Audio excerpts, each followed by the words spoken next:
Peace at last? Not so fast. Matchroom and the WPA still negotiating. The band's back together at the European Open. Titles aplenty in Las Vegas. And the pros talk Lucky Charms. All that and more today on a St. Paddy's Day edition of Billiards Digest Live, coming at you right here, right now.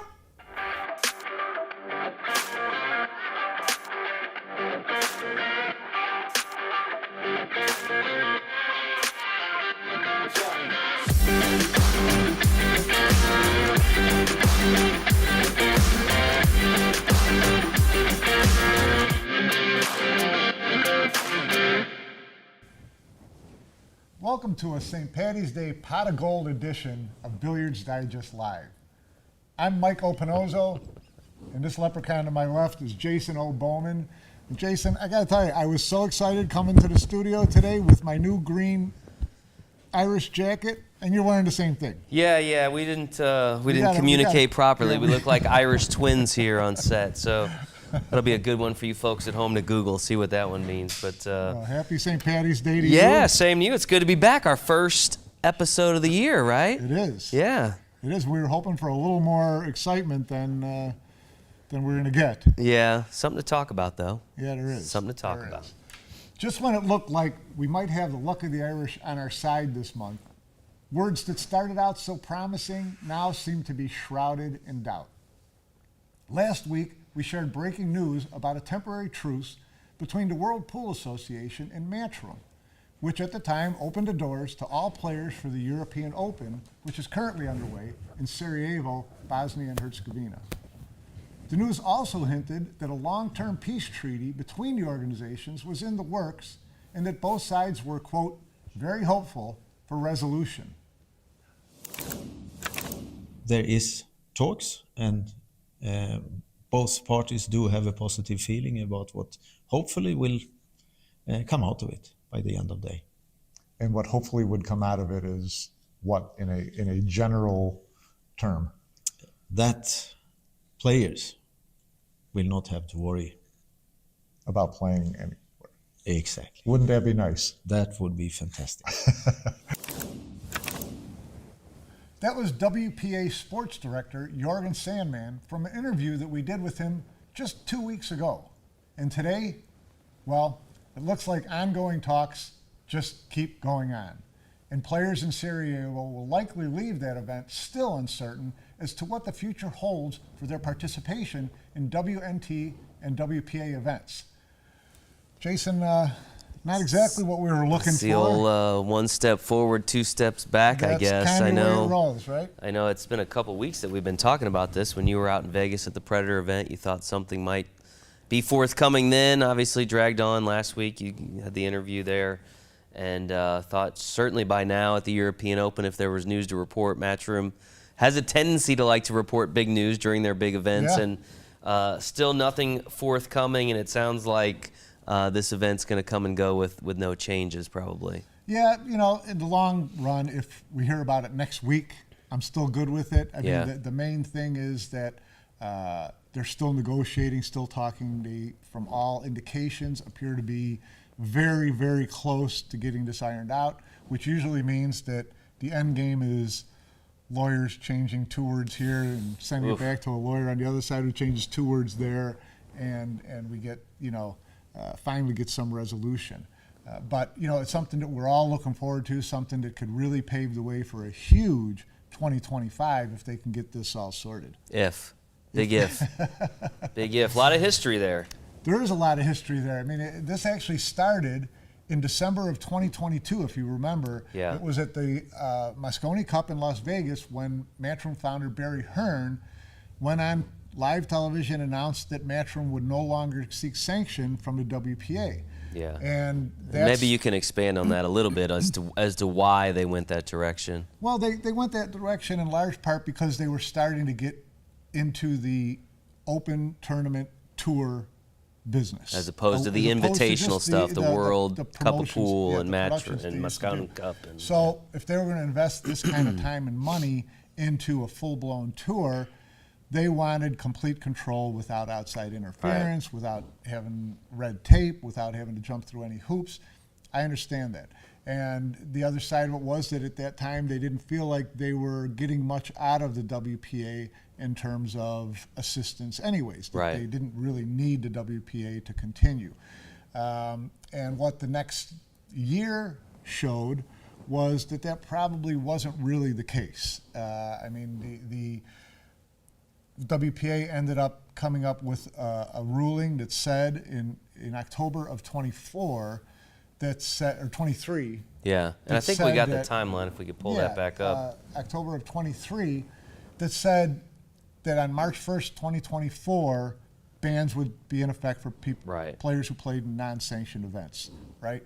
Then February of 2024 came around. Which is the Predator event, typically. And they decided to go ahead, the WPA did, go ahead and treat as sanctioned, as they said, matchroom events for most of the year to kind of extend that idea of being able to talk this through before extend the olive branch. Yeah, and you're talking about the UK Open, the sand a little bit. European Open, US Open were all considered all those were considered exempt, right? Yes. And so, but the line in the sand was Hanoi in October, and the Hanoi Open came and went without any further discussions between WPA and Matchroom. And at that time, WPA did invoke bans on more than 200 players who participated in Hanoi. At that point, a lot of players, big name players, Josh Filler, Alvin Aushin, decided to stick with WPA events and not go to Hanoi to retain their status with the WPA, which in large part is their status with their national federations. So that was kind of a big deal. Then in December of last year, Matchroom and WPA started chatting again. After one Josh Filler was Filler got not included on the yes, on the European roster for the Mosconi Cup. So that extended. That was really the line in the sand, and now they decided to talk again, and the talks have been very good from what we hear. But that was in December, and now it's March, and they're still kind of trying to work through it. Yeah. In the meantime, as we already reported, the European Open, WPA allowed players to play in that to just keep the ball rolling forward in hopes that we come to some kind of agreement. Yeah, and what I find interesting about all of it is when you go back about halfway through last year, you had seemingly Matchroom holding all the cards. I mean, I felt like all the players were putting out these graphics and I'm aligned with the WNT, and it was basically like a vow of, solitude or whatever you want to call it. But after the fact, you had a couple players walk back those kind of pledges, if you will. Yeah. We mentioned Josh Filler, Albin, and it was a big deal. I mean, it was a big deal. It was a lot of their fellow players. I don't think we're thrilled that they did that. Obviously, I'm sure Matchroom wasn't thrilled about it. And then you saw that manifest later in the year when they both opted out of the Hanoi Open. Matchroom leaves Josh Filler not only off the Mosconi Cup, but the Reyes Cup as well. And so I think it was, we may look back at those moments and say those players that backtracked may have played a big role in bringing these two parties back together. And if so, there's going to be a whole lot of players that are going to need to be thanking those guys instead of, you know what I mean? Because I felt like at the time they were a little angry with them, and that may be the catalyst here. At that time, it did kind of draw this, create this schism between Matchroom players, quote, and WPA players, and that was very evident at the International Open in Florida in November, which everyone was allowed to play in. The WPA kind of granted a little grandfather exemption to that event as well.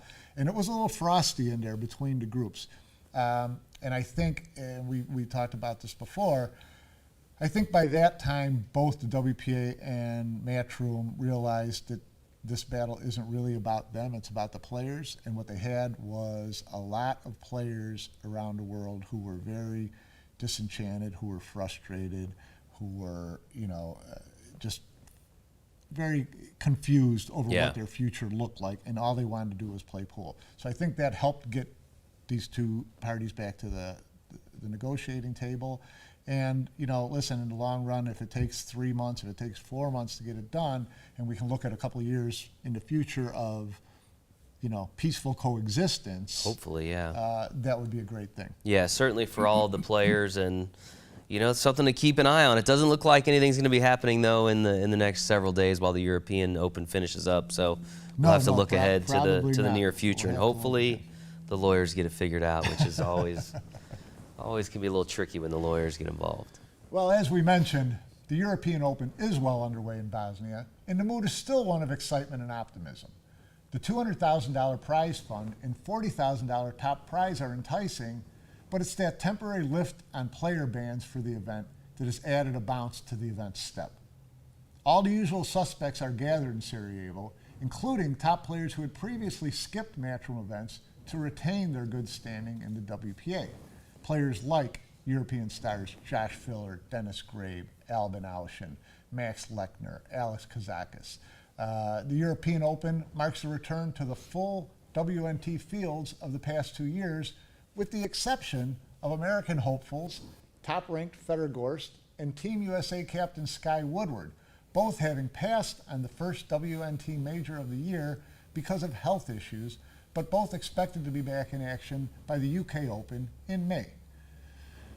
Yeah, and I think that might have been a little lost in all the news about the players that were playing in the European Open was the fact that, you know, especially for us in the States, you know, our two of our biggest players, Sky Woodward and Fedor Gorst, not being in that field left a lot of questions as to why. But I know as recently as just a day or two ago, they came out with some posts on their social media channels indicating it sounds like both of them are having back issues. Yeah. Which is a little concerning for guys that are only in their, 20s. I don't know if Skylar's hit 30 yet or not, but I mean, at that age to be having back issues certainly concerning. But hopefully they'll be fine. But what I did think was interesting is in Federer's situation, he gets a medical diagnosis here in the States, MRI, talks to some doctors, they diagnose him with some issues that needed to be rectified, and he decides to go all the way back home being Russia. Right. And gets a second opinion from some Russian doctors, and they don't necessarily line up with what he was being told here in the States. So he's opted for treatment there. Right.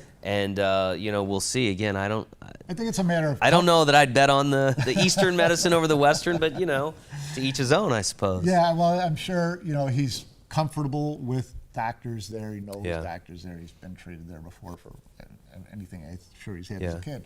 Growing up. So, I think it's a comfort level, but interesting that the diagnosis was different. Yeah. So I kind of dropped him a little note and kidded him that, we'll see over the next couple months whose doctors are right. Right. So, but we hope they're both back. Absolutely. We're going to need them. In the meantime, European Open still has Shane in there, Shane Wolford's in there, Billy Thorpe's playing well. Tyler Steyer was there. I think he's since been eliminated. But so there's plenty going on. To keep pace with all the action in Bosnia, log on to WNTLivescores.com to follow along. Now, while the European Open is in full swing through the weekend, it's not the first major pro event of the year. The Predator Pro Billiards Series held its annual Las Vegas Pool Smorgasbord earlier this month with a slew of great events for players and fans. The feature events were the WPA-sanctioned Men's Las Vegas Open and Women's Las Vegas Open 10-ball championships, as well as a 32-team mixed doubles championship, also sanctioned by the WPA. And there was plenty more action, including a bank pool competition, a junior showdown, a head-to-head battle of Lady World titleists, and heavy hitter one-pocket face-offs.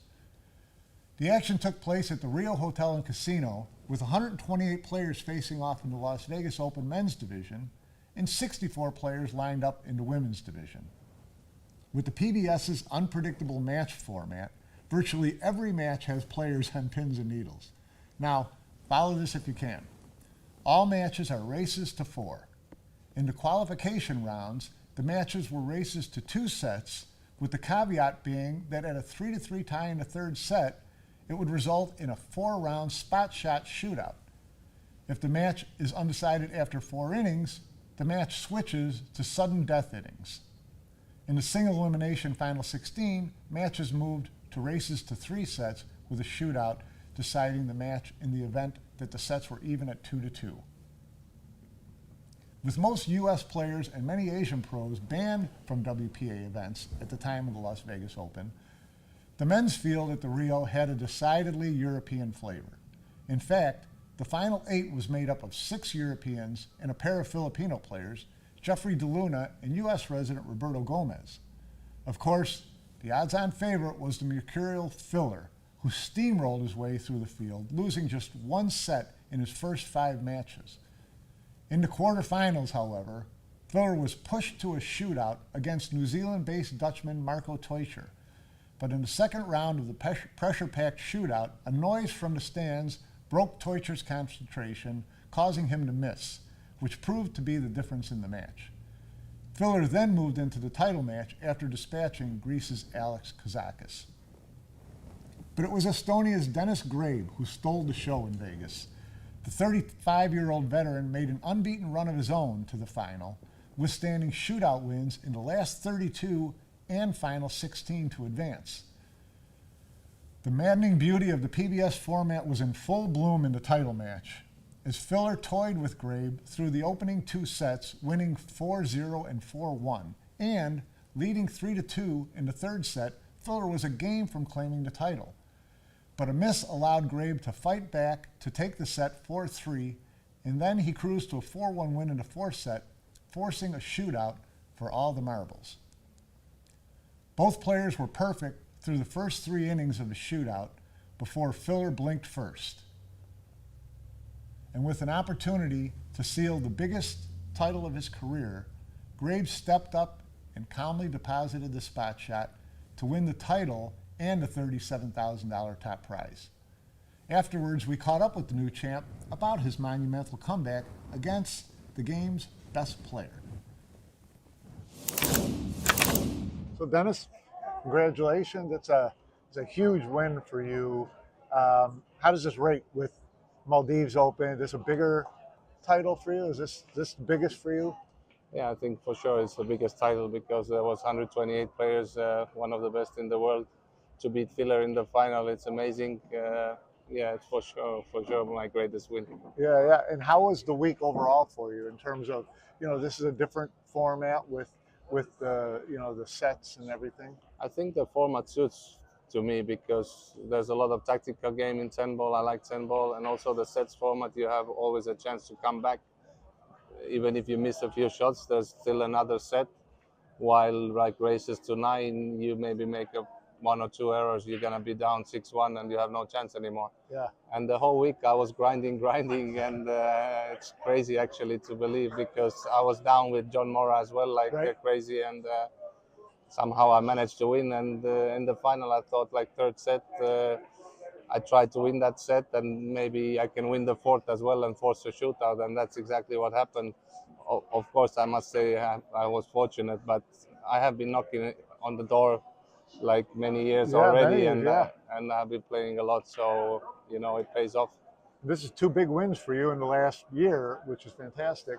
And let's talk about that finals against Josh. And that's a dream to beat Josh in a final match, right? And the mentality must be so different with the sets because he won the first set 4-0, the second set 4-1, so it's basically 8-1. If it's a race to 11, you're checked out at that point, it's all right? over, yeah. And so even in the third set, he was up 3-1.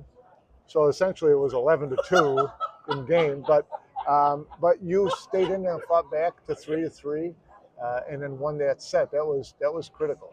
Yeah, actually, I think I have to correct it. It was 3-2 in the third set, but still, it's a really tough ask, especially against Joshua. He's a great player, and he played phenomenal in the start. So I was way out of the match already, but I tried to stay in there and fight and give my best, and it's not over till it's over. Yeah. In the shootout, what is your mentality in the shootout? When you play Josh in the shootout, you don't expect him to ever miss. Yeah, my mentality was try to make all my shots because I know that Josh is so good that he most likely will make his shots. And when you put him under a little bit pressure, everybody's a human. Everybody's a human. Everybody can miss. And once he missed that shot, I tried to stay calm and think that I need to make that shot, and that's my time. And when you saw it go down, what did you feel like? Oh, amazing! I couldn't believe it. I don't think it still hasn't sunk in yet fully, because it's just one day after the event, but it's for sure a great achievement, and I'm proud of myself. Yeah, it was fantastic. And now you'll go play in the European Open. You excited to, you know, to get into the big matches again with all the players and play a little nine ball? Yeah, sure. I'm looking forward to it. Especially, I have a good confidence now in my Yeah. game, and I've been doing good lately. So I am looking forward to it. Yeah, great. Thanks very much. Congratulations. Thank you. Pretty interesting, you know. Great Impressive. to see Dennis Grabe win this event. For me, I think that he's one of the nicest guys out there, and such a hard worker. He's 35. He's been around for a while. Yeah. And always been in that kind of, you know, 5 through 8, 9 through 16 type of thing. Good to see him come into a big event like this and not only win, but like I said, to win and beat Josh Filler in the final. In a huge comeback. And a huge comeback is about as perfect a scenario as you could fantasize, right? Yeah, I mean, it's just too bad it's not a WNT points event. Otherwise, he'd be in great shape for Mosconi Cup contention. But yeah, I mean, it's a huge win for him. Was he down? Lost the first set 4-1, second set 4-0. He's on the ropes at 3-2. Exactly. And comes all the way back against, you know, the top, or one of the top 2 players for sure in the world, and Josh Filler. So amazing win by Dennis, no doubt. Yeah, it was, and it was surprising to see Josh miss when he was up 3-2 in the third set, to give Dennis a chance to get back into the set, and then to miss a spot shot. And as Dennis said, you go in knowing that you're going to have to be perfect, because Josh 99% of the time is going to be perfect. Yeah, good showing by him though. Congratulations to him, and a great event. Yeah. Well, Dennis Grabe and Josh Filler were 1-2 in that event, followed by Greece's Alex Kazakis and Philippines' Jeffrey DeLuna. The women's Las Vegas Open field was worthy of any world championship, with an amazing 29 of the top 32 players in the world on hand. Headlining the field were Asian world champions Rita Chow, Yu Han, Cheska Centeno, and Rubelin Amit. European stars Kelly Fisher, Kristina Tkach, Jasmine Alshin, and Kristina Zlateva tried to keep pace, but in the end it was an Asian-dominated event, with 11 of the final 16 and 6 of the final 8 represented Asian countries. No American players advanced to the final 16. And from the start, it appeared 3-time world champion Amit of the Philippines and Taiwan's Chow were on an unstoppable collision course. That is, until Yu Han, herself a 3-time world champion, who has been largely absent from Pro Pool since 2019, crashed the party, edging Chow in a shootout that saw each make their first 7 spot shots in the semifinal. The 33-year-old Han, however, was no match for the Philippines' mighty Amit. Despite losing to countrywoman Centeno in the qualification rounds, the tiny Amit rattled off 5 straight wins without any matches going to a shootout along the way. In the championship match, Amit stormed to a 2-set lead. Han fought back to force a 4th set, hoping to push the match to a shootout, but Amit sealed her title with a 4-2 victory in the 4th set for a 3-1 victory. Congratulations, Rublin. You are Afterwards, our we winner of the Women's Open here in Las Vegas. What a final match there. I mean, you could just see the sigh of relief after making that last ball. How does it feel to be a champion? Thank you, Katie. You're right. It was really a relief to shoot the final tempo. I was so nervous. The third set, like the exchange, I was up 2-0, and then she crawled back in and win the set, the third set. And here we are, 4th set, 3-0 up, and then now 3-2. So I was really, really nervous. I felt that if we went to a shootout with how I was playing towards the 3rd and 4th set, I don't think I'd be able to make any ball at the shootout. So I'm just so happy to have won the event. I was just really, I went to the toilet for a break, and I was just trying to psych myself out, and I was praying hard that I just want to be focused. I just want to be focused going to the fourth set, because whoever wins isn't in my control. I was just hoping that I could just play my game and try to relax, but it helped a bit. But still, I was so nervous. But I'm just happy it's done now. Amit and Han were followed in the top four by Cheyu Chow and Austria's Jasmine Alshin. Now, as competitive and exciting as the Las Vegas Open divisions were, the most entertaining events during the Pro Billiards Series Pool Carnival were the mixed doubles and Banks Showdown competitions. 32 teams signed up for the mixed double competition, and because it was a WPA event, only players from the Las Vegas Open divisions were eligible. And as it was not a world championship, the pairings could be players representing different countries, which made for some interesting and exciting teams. None more than the pairing of Brit star Kelly Fisher and her pool husband, as she calls him, Alex Kazakis of Greece. The duo lost in the final of the last Pro Billiards Series mixed doubles event in Puerto Rico in 2024 to Taiwan's lethal pairing of Cheyu Chow and Yunling Cheng. In Las Vegas, Fisher and Kazakis got their revenge, but not before miraculously escaping their quarterfinal match against China's Yu Han and Kunlin Wu. Down 2 sets and 3-2 in the third, Fisher and Kazakis fought back to tie the match and win in a dramatic shootout. In the title match, the unlikely couple steamrolled the Chow and Chang pairing in 3 sets to claim the doubles crown. In an effort to include more players in Las Vegas, Pro Billiards Series staged a 12-player Banks Showdown showcasing the uniquely American pool discipline and its most talented bankers.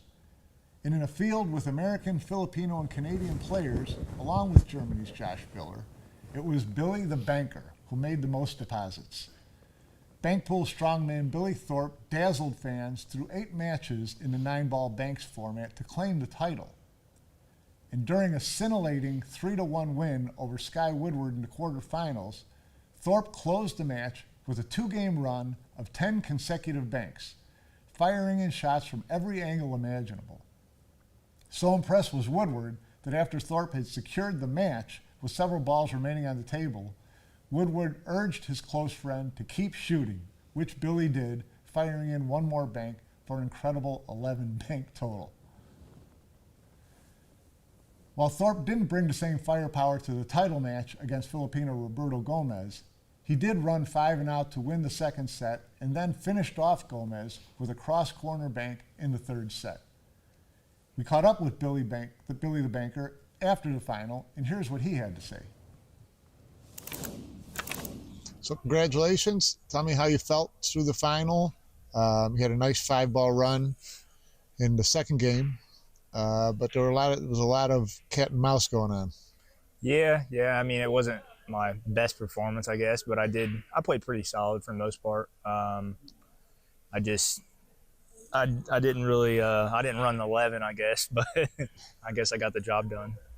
Yeah, you put a little pressure on yourself after running 11 in the semifinals. Yeah, it's kind of hard to beat that one, I think. Yeah. So yeah, I just was trying to grind it out, because I wanted this title, more than anything. I think it fits me pretty well. Why was this title more important to you than others? Obviously Billy the Banker, what everybody calls me. So I think it fits me pretty well, and I don't know. I think they should hold more bank tournaments. It's obviously fun. There's a lot of highlights and stuff like that. And obviously I'm not the only best banker either. There's a lot of people out there that can make other great shots and great runs and stuff like that too. I'm not the only one. So I think the fans and everything love to see that. Now you'll be getting into more 9-ball action. Win like this help your confidence going into another discipline? Yeah. I mean, I feel good. I feel like I'm playing all games really well right now. Really, I'm kind of back on track in my career and stuff, and just focusing on all the right things and trying to just better myself, What's been the main contributor to your bouncing back like this? Just trying to treat pool more like a job rather than oh, I'm just going to go play pool tonight or whatever. You know, I'm just treating it more like a job and pursuing it more as like a career. Because if I'm going to do this, you know, I'm not getting any younger, so I need to treat it more like a job, and that's what I've been doing for the past like year and a half, 2 years. So. Great. Thanks very much. Thank you. As we mentioned earlier, there were additional events in Las Vegas. Josh Filler topped Shane Van Boening and Angels Filipino great Francisco Bustamante beat Tony Chohan in one-pocket face-offs, while Rubelin Amit beat Christina Tkach in a battle of current world champions. Young Texan Lazaro Martinez won the American Junior Showdown, and Sweden's Henrik Larsson bested American Charlie Hans in Parasport Clash. Some good stuff there. Yeah, and I love the creativity that Predator, put together in terms of getting all the big names to be able to play in something out there. Obviously, they couldn't necessarily play in the 10-ball championship, but there was something, it seems like, for everybody. So good on them. I know they've kind of been stuck in the middle a little bit of all these ongoing things between the World 9-Ball Tour and the WPA. So they've been able to ride that fence pretty well. Yeah. And it really showed in Las Vegas. It was a terrific event. They were able to hold their traditional WPA sanctioned events. But, for one, as a marketing element, when you have a big event in the U.S., you want to showcase American games. Yeah. So they brought in one pocket and they brought in bank pool, and that allowed them to bring in players who couldn't play in those WPA sanctioned events. So we got a lot of extra action out of that. It was a lot of fun. It was great to see Billy Thorpe do well. What I really loved was hearing Billy Thorpe talk about how he is kind of refocused. He's taking pool as more of a profession than just kind of something he does, which is great news for, especially if you're a fan of Team USA, right. Because again, you go back to our last Mosconi Cup wins. Billy Thorpe was a big part of those wins. He was. He kind of some distractions along the way. And so to hear him say he understands what he needs to focus on, I think bodes well for hopefully his candidacy as we get through the year. And obviously he's at the European Open right now, and we'll see how he does there. Yeah, it's great. I mean, a lot of players, young players, go through Yeah. this, have to make that step, have to say, okay, I'm not going to be out all night. I'm not just going to gamble from one tournament to the next. I'm going to take this as a serious profession. Yeah. And he was kind of away from the game for a couple of years, so he had plenty of time to think about it and get himself together and figure out what he really wanted to do with his life. So it's great to see him doing that. It's great to see him playing well. And again, overall, it was a really terrific event. Yeah, and I hope he keeps it up. We need him. Too. And so, St. Patrick's Day, just around the corner. Yes, sir. We got our green on. Let me ask you, do you have a lucky charm?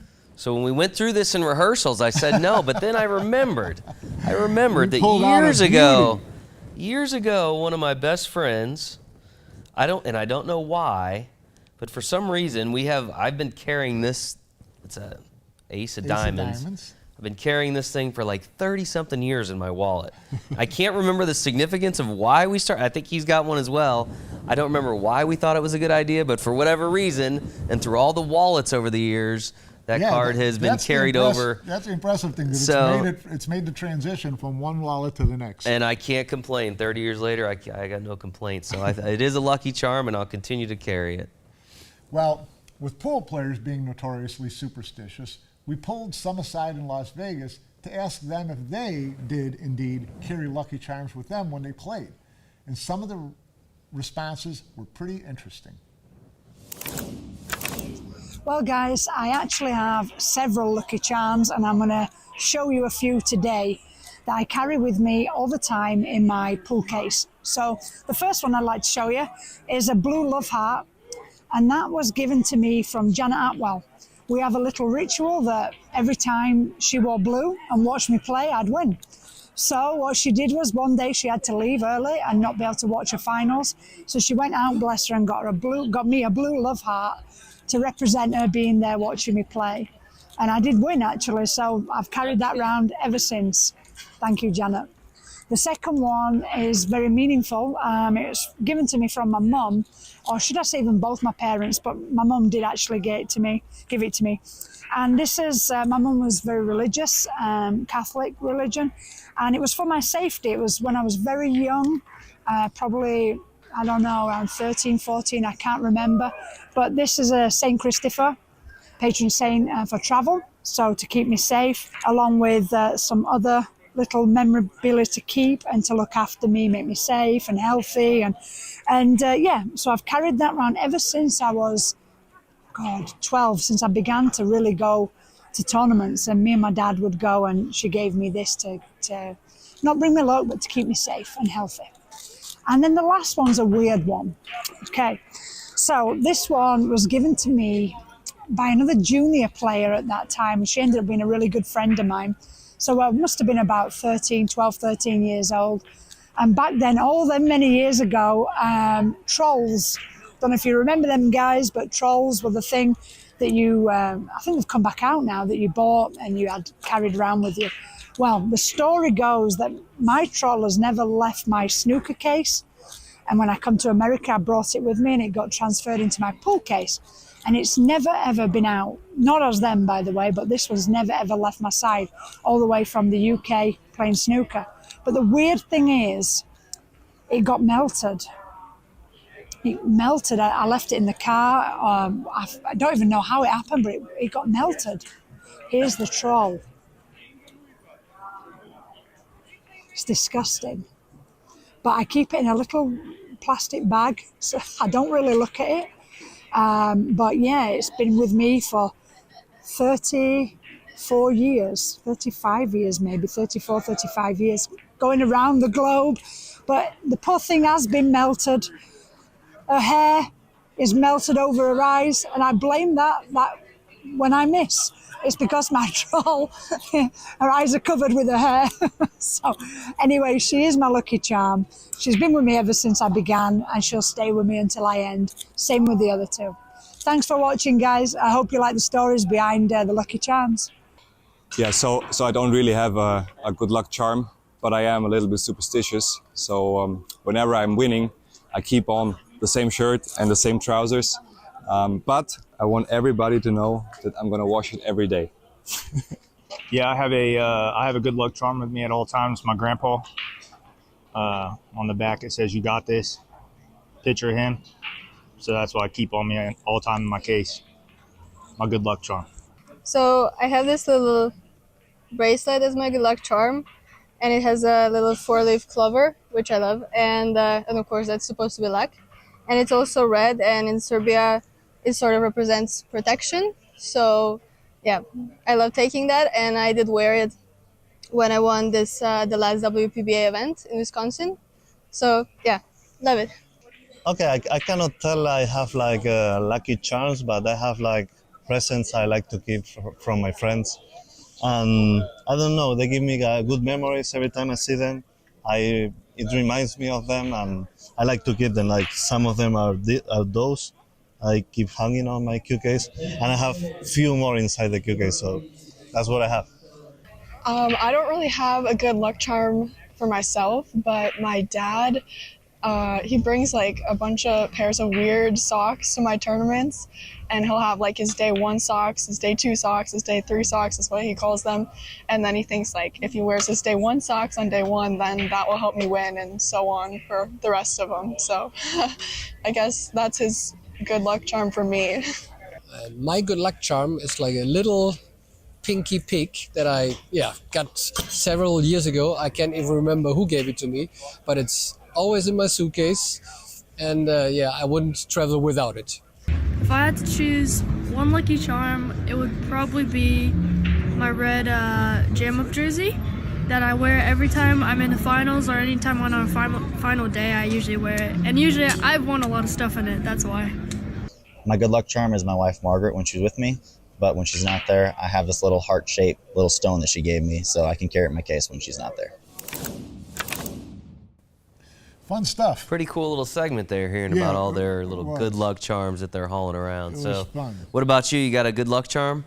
No, my policy is that my superstition, so to speak, is that if I tend to lose things, so if I had a good luck charm, I would invariably lose it. Oh, okay. At which point I would be afraid to cross the street. Yeah. And so my best policy is just to not have a good luck charm at all and just live every day on the edge. Okay, so you'll stick to the superstitions, but no lucky charms. Yes, no lucky charm. Nothing I can lose. Fair enough. Fair enough. Yeah, there were some cute ones in there. I mean, Kelly Fisher with her 30-year-old got a few of them troll, there. Yeah. Doll is great stuff. And I'm glad to hear Max is washing his favorite uniform there we're after he all glad to wins. hear that I've often wondered that about our participants in Vegas at our events. Like, you know, they've got their team jerseys, and they're playing day after day. I'm thinking, you got secondary jersey? Are you washing? Are we changing after the match? How are we keeping those fresh? I don't think it's unique to pool. I think this is pretty much a sports thing. Yeah. You know, people have their superstitions Sure. about what they wear, when they wear it, things that they carry in their bag, things like that. Absolutely. So it was interesting to find out what pool players do. It was. Very cool. So, looking ahead through the rest of March, not a lot on the schedule. As we mentioned, the European Open is ongoing through Sunday. You can see it on WNT TV. You can check the scores at WNTLivescores.com. Two WNT regional events, the Seattle Open and the McDermott Open, also coming up in the next 30 days. Well, that's going to do it for us. It's our Irish goodbye time. Irish goodbye time. We can disappear into For my partner, Jason Bowman, I'm Mike Pinozzo. It's time for us to go get some green beer. Thanks very much for joining us. We'll look forward to seeing you again real soon on the next episode of Billiards Digest Live.